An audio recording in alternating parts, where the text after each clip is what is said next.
Saat ini sudah bergabung bersama kami pengamat Timur Tengah, Bang Ahmad Pizarro. Bang Pizarro, kami ingin tahu dari pengamatan Anda ini sudah masuk lebih dari 1 bulan terjadi perang antara koalisi AS Israel dengan Iran. Perkembangan terbaru dari Anda kalau yang diincar sekarang bukan hanya infrastruktur tapi juga fasilitas nuklir, pabrik kimia yang dampaknya bisa sangat signifikan bagi warga sekitar, Bang Pizarro. Iya, ini memang perang sudah masuk kepada eskalasi yang berbahaya ya, Andro ya, karena kalau kita lihat Amerika Serikat dan Israel benar-benar bernafsu ya untuk menghancurkan fasilitas energi, fasilitas nuklir dan minyak yang dimiliki oleh Iran. Ini memang disasar karena selama ini Iran masih terus melakukan perlawanan kepada Amerika Serikat Israel tanpa henti karena mereka masih ditunjang oleh berbagai macam fasilitas listrik ya, fasilitas energi dan juga fasilitas nuklir yang dimiliki. Makanya kan sekarang Amerika Serikat itu juga memiliki target ya untuk benar-benar menguasai cadangan uranium yang dimiliki oleh Iran yang ada sekitar 440 kg tersebut yang benar-benar menjadi target bagi Amerika Serikat untuk bisa dikuasai. Dan tentu ini bukan hal yang mudah bagi Amerika Serikat ya, karena fasilitas nuklir Iran tersebut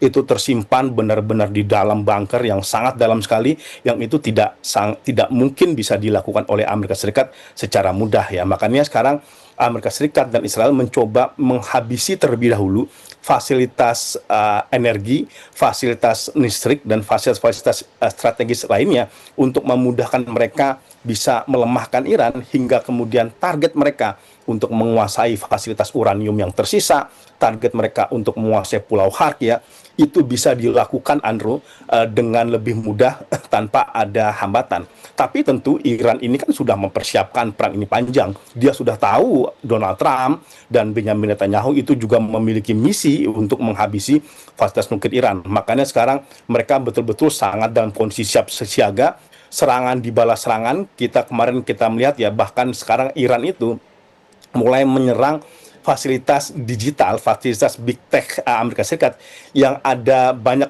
tersebar di negara-negara Timur Tengah ya, seperti ada Google, Nvidia ya, kemudian fasilitas AI lainnya, karena Iran melihat bahwa perkembangan terbaru perang ini ialah ternyata serangan yang dilakukan koalisi Amerika Serikat ini dibantu oleh kecerdasan buatan, dibantu oleh perusahaan-perusahaan teknologi Amerika Serikat yang tersebar di berbagai wilayah Timur Tengah. Makanya kita juga, Andro, ke depan bukan tidak mungkin akan mengalami hambatan seperti fasilitas internet, hambatan seperti fasilitas kecerdasan buatan, teknologi digital ya, karena kita mengetahui banyak sekali kantong-kantong perusahaan teknologi Amerika Serikat yang itu ditaruh di negara-negara Teluk dan kemudian itu menjadi sasaran oleh Iran. Dan jangan lupa juga ya, ini Andrew, kita mendengar bahwa pasukan Amerika Serikat itu tinggal sejengkal lagi memasuki Iran ya, karena di antara mereka sudah bertumpuk di wilayah Timur Tengah dan kemudian mereka bersiap untuk melakukan invasi darat kepada wilayah Iran. Dan jika ini terjadi, kita bisa melihat bahwa ini akan mengubah wajah perang Amerika Serikat dan Iran selama ini, yang selama ini hanya melakukan serangan yang sifatnya darat, melakukan serangan dari langit, tetapi kemudian mencoba sekarang agak berubah dengan melakukan upaya invasi darat kepada Iran ya. Dan ini Donald Trump sudah mengultimatum ya, sebelumnya 48 jam, berarti tinggal 24 jam Andrew, kita bisa melihat ke depan ya, akan ada eskalasi berbahaya yang belum pernah kita saksikan sebelumnya ketika Donald Trump betul-betul akan melakukan invasi darat kepada wilayah Iran. Bang Pizarro melihatnya dengan sisa tenggat waktu 24 jam, apakah akan menempuh perundingan sepakat atau malah sebaliknya Bang, perang makin meletus? Iya, memang kita tidak bisa memegang omongan Trump ya. Dia dulu sudah mengatakan kami memberikan waktu 2 hari, lalu diperpanjang menjadi 5 hari, dan diperpanjang lagi 10 hari. Tetapi ini, Andrew, ini puncaknya nih. Sekarang 24 jam terakhir ini puncaknya dari tenggat-tenggat waktu yang sudah diberikan oleh Donald Trump kepada Iran. Donald Trump itu memaksa Iran pertama untuk berhenti melakukan serangan kepada Amerika Serikat, menyerahkan cadangan uraniumnya yang ada sekitar 440 kg, kemudian membongkar fasilitas nuklir yang ada di wilayah Iran ya, dan kemudian membuka kembali Selat Hormuz. Ini memang syarat-syarat yang mustahil dilakukan oleh Iran, karena itu sama saja mencederai kedaulatannya Iran, dan itu sama saja merendahkan martabat perlawanan bangsa Iran. Maka kalau kita lihat dalam 24 jam terakhir, Andro, kedua belah pihak tampaknya posisi status quo. Ya, dua-duanya tidak mau menurunkan ketegangan, dua-duanya tidak mau meletakkan senjata. Bahkan kita lihat ini yang terbaru ya, ini untuk pertama kalinya sejak 28 Februari bahwa pesawat Amerika Serikat itu berhasil dijatuhkan oleh Iran.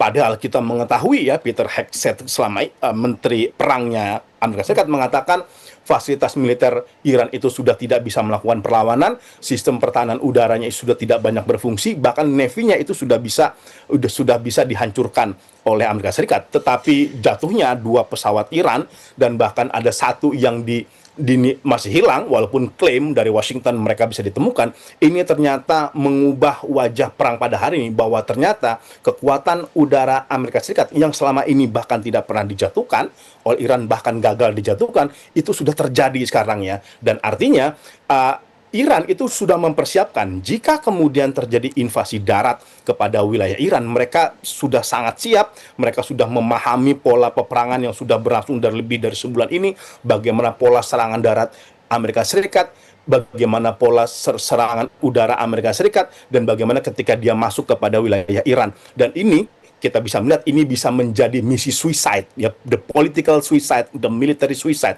bunuh diri militer bagi tentara Amerika Serikat, karena yang dikerahkan hanya sekitar 50.000, 70.000, itu sangat tidak make sense kalau memang dia ingin menguasai wilayah darat Iran secara penuh. Karena jika kita komparasikan dengan perang yang dilakukan Amerika Serikat ke Irak pada tahun 2003, itu sedikitnya ada 150.000 pasukan militer Amerika Serikat yang diterjunkan kepada wilayah Baghdad dan kemudian bertujuan untuk menjatuhkan Saddam Hussein. Itu pun harus memakan waktu yang sangat panjang ya. Perang Irak itu menghabiskan waktu 8 tahun dan ada sedikitnya 2 triliun US dollar yang harus dikeluarkan oleh Washington untuk ongkos yang dia lakukan untuk melawan Saddam, menjatuhkan Saddam, dan mengontrol Irak ya. Dan itu pun kita mengetahui Irak tidak punya banyak milisi, eranya Saddam dia tidak punya proksi, itu pun sudah ongkos militer yang dikeluarkan oleh Donald Trump, oleh Amerika Serikat, George Bush pada saat itu sudah sangat besar. Apalagi kemudian ini Iran yang tentu secara kontur demografi berbeda, secara pertarungan berbeda, dan dia memiliki milisi-milisi di internalnya Iran, dan juga dia memiliki proksi-proksi ya, ada 3 proksi Iran, ada Houthi di Yaman, ada Hizbullah di Lebanon, dan Popular Mobilization Forces, pasukan mobilisasi populer yang dibentuk sejak tahun 2015 untuk melawan ISIS ya, itu ada di Irak. Dan ini tentu akan membuat ongkos militer dan kematian tentara Amerika Serikat akan begitu sangat besar ya. Di Irak kita melihat tentara Amerika Serikat itu puluhan ribu yang tewas, dan bukan tidak mungkin dalam konteks yang terjadi dalam perang Iran ini, tentara-tentara Amerika Serikat yang tewas itu bahkan bisa mencapai 20, 50 ribu, bahkan seterusnya. Apalagi jika kemudian seperti dikatakan Iran, kami siap bertempur secara panjang dengan Washington, dan akhirnya mereka berarti sudah mempersiapkan skala perang ini secara panjang dengan ongkos resiko militer apapun yang mereka siap lakukan demi mempertahankan kedaulatan negaranya.